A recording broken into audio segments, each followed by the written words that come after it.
नमस्ते बच्चों, आप सबका फिर से स्वागत है। मैं फिर से तुम लोगों को एक गवर्नमेंट एम्प्लॉय से मिलाने वाली हूँ जो एक सेंट्रल गवर्नमेंट एम्प्लॉय है। उनकी पोस्ट का नाम है जूनियर ट्रांसलेटर।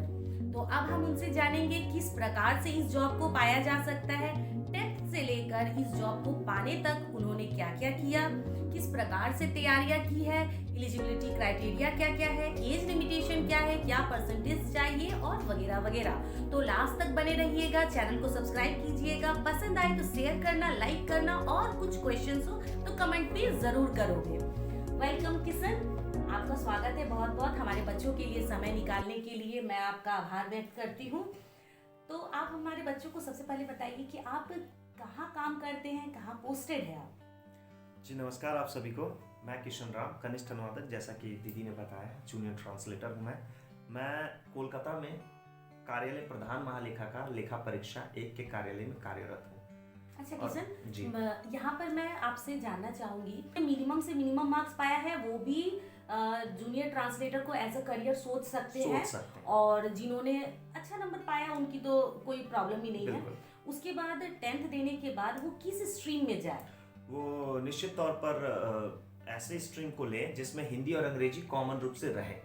ठीक है, बहुत लोगों को हमने देखा है कि साइंस के बैकग्राउंड होते हुए भी उन्होंने किसी तरह से हिंदी अंग्रेजी को रखा था, तो वो इसके लिए अपीयर हो सके। ग्रेजुएशन से इसकी पढ़ाई जो है ना शुरू होती है। बिल्कुल। तो आपको भाषा के पकड़ के लिए आपको भाषा रखना पड़ेगा। हिंदी और अंग्रेजी यदि आप रखते हो तो आपके लिए सुविधाजनक होगा, क्योंकि परीक्षा में वही पूछा जाता है और आपको कार्य भी उसी से संबंधित चीजों पर करना पड़ता है। 12th उन्होंने कंप्लीट कर लिया, ग्रेजुएशन उसको स्पेसिफिक किसी सब्जेक्ट में करने की जरूरत है? यदि वो करते हैं, जैसे मेरा खुद का इंग्लिश ऑनर्स रहा है, तो ये मुझे हेल्प करता है भाषा को सीखने के जरिए से, यदि देखा जाए तो। और रहा सवाल के कॉम्बिनेशन, अगेन मैं वही कहूँगा कि आपको हिंदी रखना पड़ेगा। तो आप हिंदी और अंग्रेजी के कॉम्बिनेशन को बनाए रखिए, ये बहुत जरूरी है। क्योंकि अगर किसी ने इंग्लिश ऑनर्स किया है तो कॉम्बिनेशन में हिंदी होना पड़ेगा जी। और अगर उसने हिंदी में ऑनर्स किया है तो कॉम्बिनेशन में इंग्लिश होना होगा। यानी हिंदी इंग्लिश का कॉम्बिनेशन ये होना ही होगा। उसके बाद बस कॉम्बिनेशन रहने से, यदि कोई पास कोर्स परसू कर रहा है, उसका हिंदी अंग्रेजी और कोई अलग सब्जेक्ट हो, जैसे कि हमारा होता है 3 सब्जेक्ट्स है, तो वो कॉम्बिनेशन में हिंदी इंग्लिश रहने से चलेगा। पीजी चाहिए, उसके बाद पीजी चाहिए। यस, तो पीजी तो वो तो या तो इंग्लिश या हिंदी दोनों में से किसी एक में करना पड़ेगा। अप्लाई करने के लिए कोई परसेंटेज वगैरह ग्रेजुएशन या मास्टर्स में चाहिए होता है क्या? जी ऐसा तो नहीं है कि कोई भी किसी तरह का परसेंटेज चाहिए, ऐसा ना ग्रेजुएशन में है और ना ही post graduation. Okay, masters complete किया, इसके बाद कोई प्रोफेशनल डिग्री की जरूरत पड़ती है क्या इसमें? जी हाँ, अभी तो कंपलसरी हो गया है PGDT, post graduation diploma in translation. मतलब आपको ट्रांसलेशन के लिए एक डिप्लोमा करना होगा, जिसमें आपको हिंदी से अंग्रेजी और अंग्रेजी से हिंदी अनुवाद करना होता है। अच्छा किशन, बताएंगे आप कि ये पीजीडीटी की डिग्री बच्चे कहाँ से ले सकते हैं? ये डिस्टेंस एजुकेशनल मोड से भी लिया जा सकता है, जो कि इग्नू प्रोवाइड करती है। अच्छा, ये कितने साल का कोर्स होता है? ये 1 ईयर का है, 1 साल का है। अच्छा जी, तो इसके 2 सत्र होते हैं। हाँ जी, तो एक है मोस्ट प्रोबेबली ये जनवरी और दिसंबर और जून वाला होता है सेशन। अच्छा। तो इस चीज़ को एक बार देख लें आप जाकर के। और ये तो हो गया आपका एजुकेशनल क्वालिफिकेशन, एक बच्चे ने ले लिया। उसके बाद फिर इस जॉब के लिए अप्लाई वो लोग, मतलब ये कब तक आता है इसका फॉर्म? मार्च में आ जाए ये। अच्छा, आप तो जागरूक रहें, एक बार देख लें कब आता है। पर 2023 अब आने वाला ही है, 2023 में ये नोटिफिकेशन आने वाला है। अच्छा, बहुत जल्द इसका नोटिफिकेशन निकलने वाला है 2023 में। लगभग मार्च महीने से शायद ये तुम लोगों को मिल जाएगा, अगर ध्यान रखो तो, देना चाहो तो इस एग्जाम को। अच्छा, किस वेबसाइट बताएंगे जहां से बच्चे अप्लाई कर सकते हैं इस जॉब के लिए? एसएससी के वेबसाइट पे जाएं, एसएससी के वेबसाइट पे जाएं, वो दे दिया होता है, जितने भी एसएससी एग्जाम्स कंडक्ट करवाती हैं। अच्छा, तो ये भी एसएससी है, बट ये स्कूल सर्विस कमीशन नहीं है, ये सिलेक्शन कमीशन। अच्छा ठीक है, तो उसके वेबसाइट में जाकर आप देख सकते हैं, सारा डिटेल आपको वहाँ पर मिल जाएगा। अच्छा किशन, आप कौन से साल में इस जॉब को?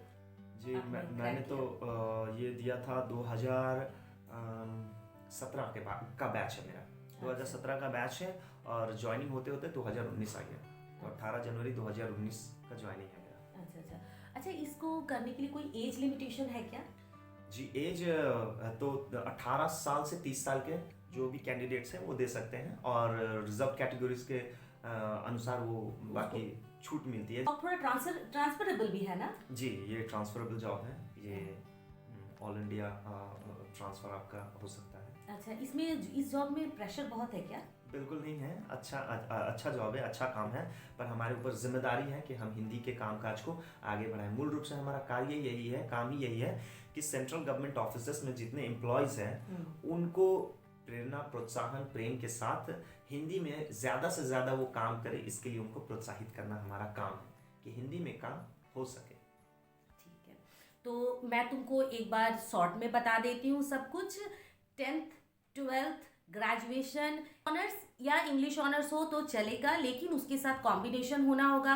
पास अगर लेकर पढ़ रहे हो तो भी हिंदी इंग्लिश का कॉम्बिनेशन ज़रूर होना होगा। मास्टर्स करनी पड़ेगी तुमको, या तो इंग्लिश में करो या हिंदी में करो, और उसके साथ वहाँ भी तुमको कॉम्बिनेशन में हिंदी या इंग्लिश रखना ही होगा।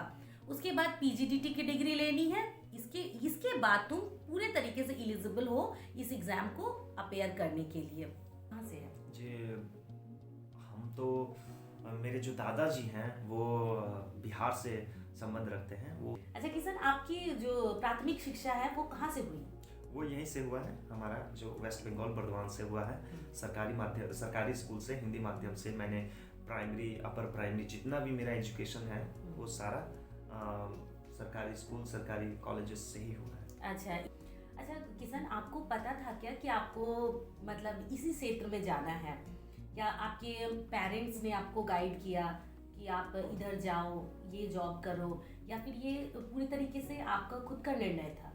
जी, ऐसा है कि पेरेंट्स से तो हम हमेशा सीखते ही रहते हैं, क्योंकि हमारे पेरेंट्स जो है वो काफ़ी कर्मठ रहे हैं, पर शिक्षा के क्षेत्र में वो उतना ध्यान नहीं दे पाते थे, क्योंकि प्रथम पीढ़ी है जो हम सीख रहे हैं और पढ़ रहे हैं। तो इस हिसाब से देखा जाए तो हमने अपने आप को खुद को गाइड किया, और आप जैसे लोगों को हमने देखा है, आप लोगों ने हमारा मार्गदर्शन किया है, अच्छे गुरु हमें मिले हैं जिनका मैं कृतज्ञ हूँ।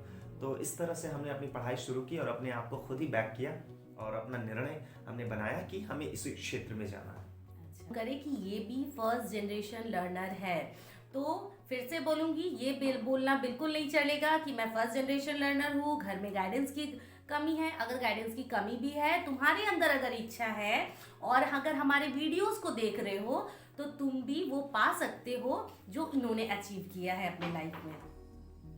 किशन, वैसे हमारे जो हिंदी भाषी बच्चे देख रहे हैं इस वीडियो को, वो उसमें बहुत लोग हैं जो फर्स्ट जनरेशन लर्नर हैं, उनके लिए आपकी तरफ से कोई मैसेज है क्या? जी बिल्कुल, ये तो हमारे लिए सौभाग्य की बात है कि किसी चीज़ की हम शुरुआत कर रहे हैं, और शुरुआती दौर में देखा जाए तो हमें बहुत विकट परिस्थितियों का सामना करना पड़ता है।